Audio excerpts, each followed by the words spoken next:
আসলাম, সাবধানে থেকো। প্রণাম করে ছেলে সৌরভ বিদায় নিল। আনমনা হয়ে কণিকা দেবী তাকিয়েছিলেন রাস্তার দিকে। চোখ দিয়ে জল গড়িয়ে পড়ছিল অঝরে।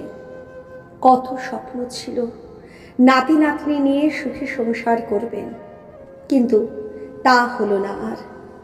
জীবনের শেষ দিনগুলো তাকে এই বৃদ্ধাশ্রমেই কাটাতে হবে। নিজেকে ভীষণ একা আর অসহায় মনে হলো ওর। সারাটা জীবন ধরে এত সংগ্রাম করেও একটু সুখের মুখ দেখা হলো না। কাঁদলে কিন্তু ভারী খারাপ দেখতে লাগে তোমায়। চেনা ডাকে চমকে পিছনে ফেরেন কণিকা দেবী। এ কি পরিতোষ, তুমি এখানে? কিছু সময়ের জন্য নির্বাক হয়ে তাকিয়ে রইলেন তিনি। বিশ্বাসই করতে পারছিলেন না। সম্বিত ফিরতেই বলে উঠলেন সব ভুলে, কোথায় ছিলে এতদিন? কেন চলে গেছিলে সেই দিন? বলো কেন? কি অপরাধ ছিল আমার? শুধু তো ভালোবেসেছিলাম। পরিতোষবাবু হেসে উঠলেন। খনি, বয়স বাড়লেও দেখছি তোমার ছেলে মানুষই যায়নি এখনো। যেদিন তুমি সবাইকে ছেড়ে আমার কাছে এসেছিলে সেদিন আমি তোমায় ফিরিয়ে দিয়েছিলাম। আমি চাইনি আমাদের জন্য তোমাদের পরিবারের সবাই কষ্ট পাও। তোমার বাবা কোনো দিনও মেনে নিত না সম্পর্কটা। আর তুমি কত আদরের মেয়ে বলো তো। চাকরি জোটাতে পারিনি আমি তখনও। কি করতাম?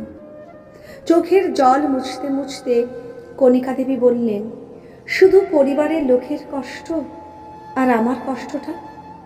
কত দিন অপেক্ষা করেছি তোমার জন্য, কত চিঠি লিখেছি জানো। কতদিন আমাদের প্রিয় জায়গা সেই কৃষ্ণচূড়া গাছের নিচে একা দাঁড়িয়ে থেকেছি, কিন্তু তুমি আসোনি। প্রতিটা দিন মানসিক যন্ত্রণায় ছটফট করেছি আমি। একবারও কি মনে হয়নি আমার কথা? কয়েক বছর পর বাবা বিয়ে দিলেন ভাস্করের সাথে। 2 বছর পর সৌরভ এলো, কিন্তু স্বামীর সাথে বেশি দিন সংসার আর করার হলো না। চাকরির সূত্রে বাইরে বাইরেই থাকতো ভাস্কর। বহুদিন থাকতো আর ফিরল না। একদিন জানলাম যে ওখানে নাকি নতুন করে সংসার পেতেছে। ছোট্ট সৌরভকে আগলে একাই বড় করলাম। চাকরি পেল, বিয়ে দিলাম, বাড়িতে নাতি এলো। তারপর আমার স্থান হলো এখানে। আগে এসে কথা বলে গেছিল, আজকে রেখে গেল। কি পেলাম বলো তো এই জীবনে আমি? কোনি, বেলা শেষে আমরা সবাই একা, ভীষণ রকম একা। কোনি, তোমার সব খবর আমি রেখেছি, কিন্তু অধিকার ছিল না তোমার কাছে যাওয়ার। তোমাকে কখনো ভুলতে পারিনি, তাই প্রাক্তন হয়ে অপেক্ষা করেছি তোমার। আর ভালোবাসতে পারিনি কাউকে জানো। সেই ছটফটে প্রাণবন্ত মেয়ে যার হাসিতে আমি পাগল হতাম, ভুলবো কি করে তাকে? তোমার জীবন সঙ্গী হতে পারিনি আমি, তবে তোমার জীবনের শেষ দিনগুলোর সঙ্গী হতে চাই আমি। তোমার দুঃখ কষ্টগুলোর ভাগ দেবে গো আমায়। আজ কণিকা দেবীর জন্মদিন। ভীষণ আশা করেছিলেন ছেলে সৌরভ আজ অন্তত একবার আসবেই।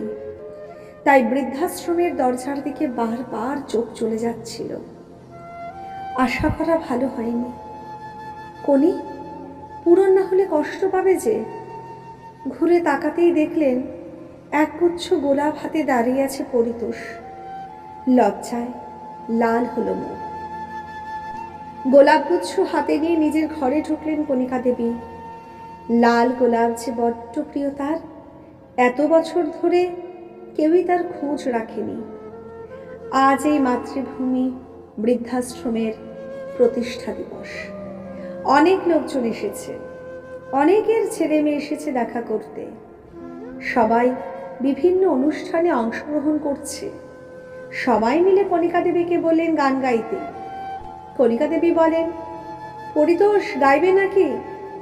কণিকা দেবী আর পরিতোষবাবুর গানে মোহিত গোটা বৃদ্ধাশ্রম।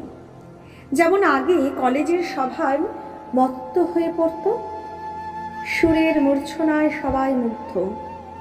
আজ ওদের মনে নেই কোনো পাওয়া না পাওয়ার হিসেব। শুধু দুটো মন গেয়ে চলেছে সব ভুলে একাত্ম হয়ে। তুমি কেমন করে গান করো হে গুণী, আমি অবাক হয়ে শুনি, কেবল শুনি